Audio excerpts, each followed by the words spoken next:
नमस्कार, मैं हूं संदीप शर्मा। आप देख रहे हैं एसकेएस खबर। एसकेएस खबर में आपका स्वागत है। शुरू करते हैं आज की मुख्य खबरें। पढ़ी लिखी तहसील बहरोड है। यहाँ के व्यक्ति, यहाँ के सज्जन, यहाँ की माताएं, यहाँ के युवा वो जानते हैं कि किस प्रकार से सदाचार होता है, किस प्रकार से एक दूसरे के प्रति आदर और सम्मान होता है, किस प्रकार से व्यवहार होता है, किस प्रकार से व्यवस्थाएं होनी चाहिए और कैसे हमारा ये तहसील या ये विधानसभा आगे बढ़ेगी, किस नेतृत्व में आगे बढ़ेगी।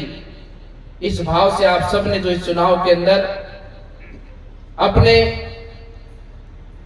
एक विश्वास का और अपने कर्तव्यों का जो परिचय दिया, मैं उसके लिए पूरे बहरोड की जनता का धन्यवाद अभिनंदन करता हूं कि आपने इस चुनाव के अंदर भारतीय जनता पार्टी को विजय बनाकर ये प्रमाणित किया है कि अधर्म चाहे कितने ही पागंडर कर ले, अधर्म चाहे कितने ही ढोंग कर ले, लेकिन धर्म सदैव जीतेगा ही। और धर्म का जब जीतने के समय आता है तो धर्म अपना परिचय देता है। वो चुनाव के अंदर आपने दिया है।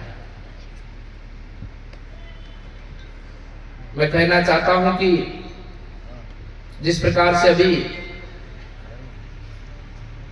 यहाँ के विकास के बारे में चर्चाएं हुई, केंद्रीय विद्यालय के बारे में बात हुई,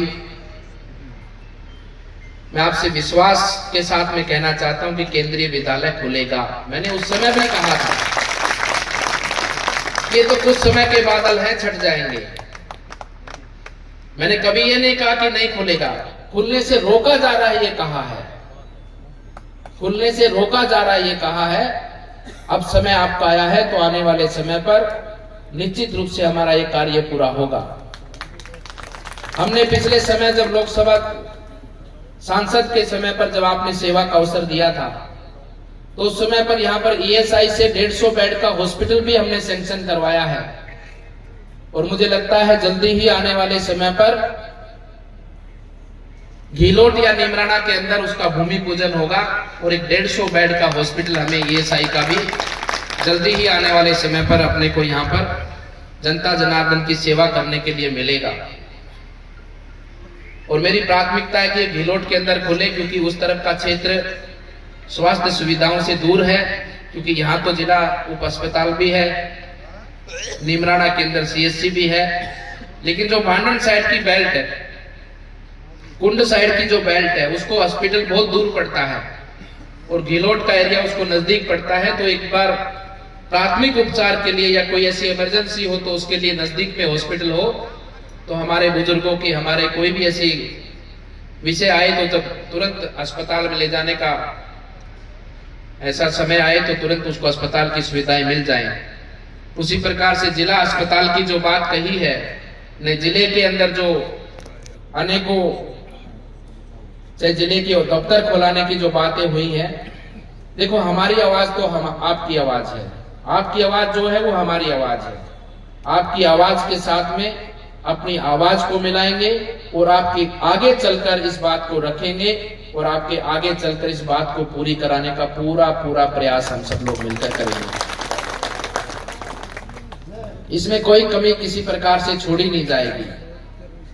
ये सभी विषय जो आपके हैं वो हमारे विषय हैं। हमारा पहला धर्म आपकी समस्याओं का समाधान, आपकी मांगों को पूर्ति करना, यही हमारा धर्म है।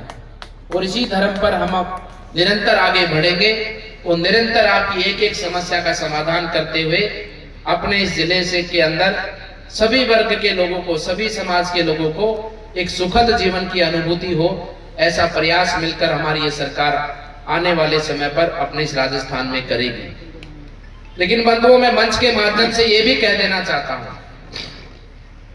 ये तो हम सब जानते ही हैं कि मुंह से खाया हुआ कभी पेट के अंदर रहता नहीं है, वो निकलता ही निकलता है। चाहे हम अन्न खाएं, चाहे हम फलाहार करें, कुछ भी खाएं, ये प्राकृतिक प्रक्रिया है, निकलेगा ही। अगर अंदर रुक गया तो आदमी पेट के दर्द से मर जाएगा, लेकिन निकलेगा जरूर, चाहे तो उसके प्राण निकलेंगे और चाहे कुछ और निकलेगा।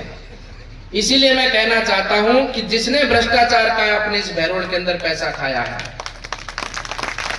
वो चैन की नींद, असल में चैन की नींद तो वो सो ही नहीं सकते हैं, नींद तो उड़ी हुई है, गोलियां लेके भले सोते हो। ऐसा मत सोचना कि हम बोल नहीं रहे हो, हमारी कार्रवाई चल रही है धीरे धीरे धीरे धीरे। आपको पता तब लगेगा जब एकदम से बुलडोजर चढ़ेगा।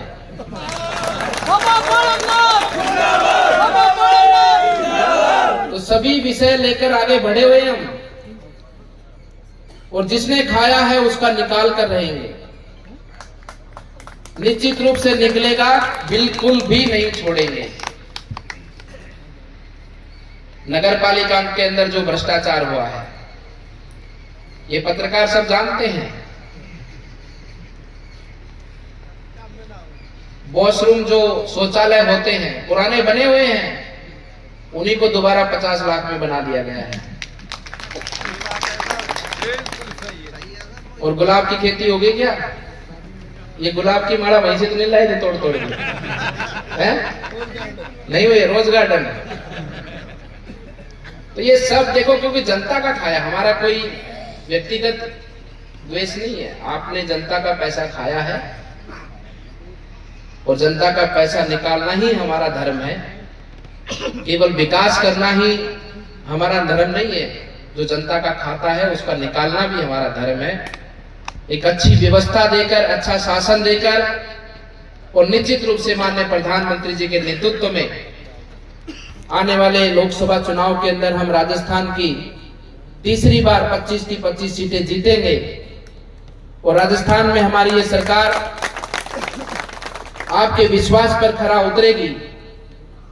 आपने भारतीय जनता पार्टी को वोट दिया है भ्रष्टाचार के इस कांग्रेस के शासन से मुक्ति पाने। 10 लाख रुपया जो आपने उनको अनुदान एक क्षतिपूर्ति के रूप में दिया है, उसकी वसूली के लिए ये भारतीय जनता पार्टी की सरकार बनी है, और राजस्थान की जनता ने बनाई है। और निश्चित रूप से हमारे यशस्वी मुख्यमंत्री बद्रीनाथ जी के माध्यम से, और आदरणीय माननीय प्रधानमंत्री श्री नरेंद्र मोदी जी के मार्गदर्शन में राजस्थान की जनता को न्याय मिलेगा, राजस्थान की जनता को सुशासन मिलेगा, राजस्थान की जनता को विकास मिलेगा, और राजस्थान की बहन बेटियों की रक्षा सुरक्षा के साथ में अब आने वाले समय पर राजस्थान चहुमुखी विकास के माध्यम से फिर से आगे बढ़ेगा। इसलिए बंधुओं, हम जब से विधायक बने हैं, अभी 2 महीने का लगभग समय हुआ है, क्षेत्र में काफी समस्याएं हमको सुनने को मिलती है, बिजली की समस्याएं सुनने को मिलती हैं। ये सब समस्याओं का समाधान होगा, क्योंकि पिछले 5 वर्षों में ये जो कांग्रेस के लोग थे, इन लोगों ने राजस्थान को इस प्रकार से लूटा है कि राजस्थान को बर्बादी के कागार पर लाकर छोड़ दिया है। जैसे ही सरकार बनी, कोयला नहीं है राजस्थान के अंदर, कोयला कंपनियों का भुगतान रुका हुआ है।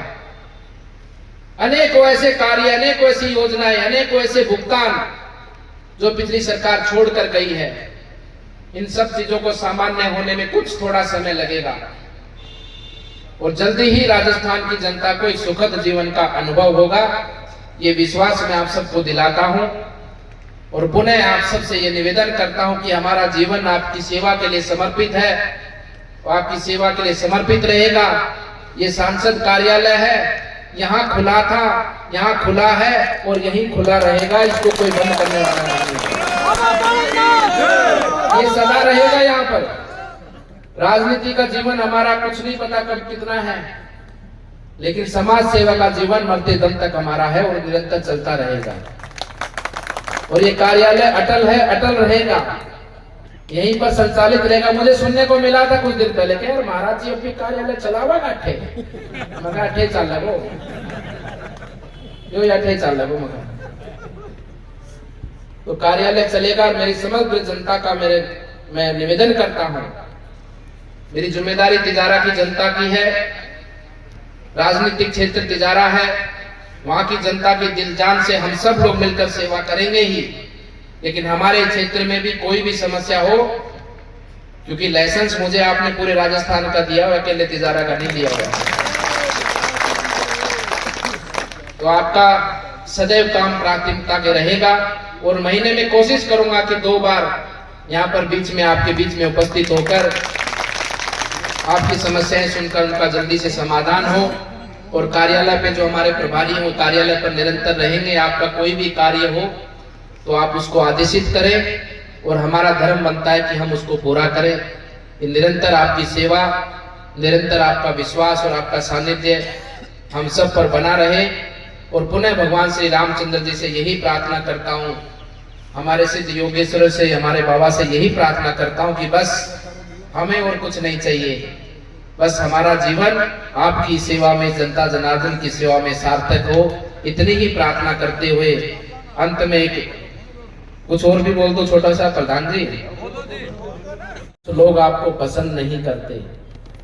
किसी ने मुझसे पूछा कि कुछ लोग आपको पसंद नहीं करते। मैंने हंसकर जवाब दिया कि इंसान हूं मैं, पैसा नहीं जो सबको पसंद आ जाए।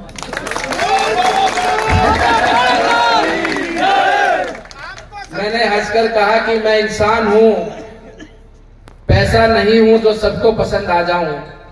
इसलिए मैं इंसान हूं और इंसान भी ऐसा हूं कि मुझ पर कृपा मेरे बाबा की है, मेरे गुरु की है, मेरी जनता जनार्दन की, मेरी जन्मभूमि की है।